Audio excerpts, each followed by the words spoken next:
আপনি কি জানেন মা সীতার জন্ম কোনো মাতৃগর্ভ থেকে হয়নি? মিথিলার ধর্মপরায়ণ ও জ্ঞানী রাজা জনক একদিন নিজে হাল বা লাঙল দিয়ে রাজ্যের মাঠে যজ্ঞের জন্য জমি চাষ করছিলেন। চাষের সময় তিনি মাটির ভেতর থেকে একটি সোনার পেটিকা পেলেন। সেই পেটিকার ভিতরে ছিল এক নবজাত কন্যা, যার দেহ থেকে এক অলৌকিক আলোকছটা বের হচ্ছিল।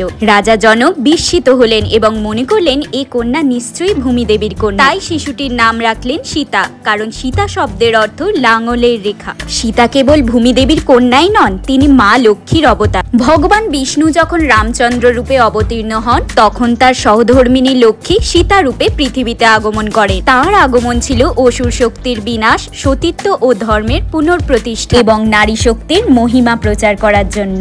জীবনের শেষ পর্বে অযোধ্যা থেকে নির্বাসিত হওয়ার পর সীতা যখন পৃথিবীর অবিচার ও সন্দেহে ক্লান্ত, তখন তিনি ভূমিদেবীকে স্মরণ করলেন। সঙ্গে সঙ্গে পৃথিবী দ্বিখণ্ডিত হয় এবং ভূমিদেবী নিজ কন্যাকে বুকে টেনে নেন। এইভাবেই সীতা যেমন মাটি থেকে এসেছিলেন, তেমনি মাটিতেই ফিরে যান। আপনি যদি মা সীতার ভক্ত হন, তবে চ্যানেলটিকে সাবস্ক্রাইব করুন।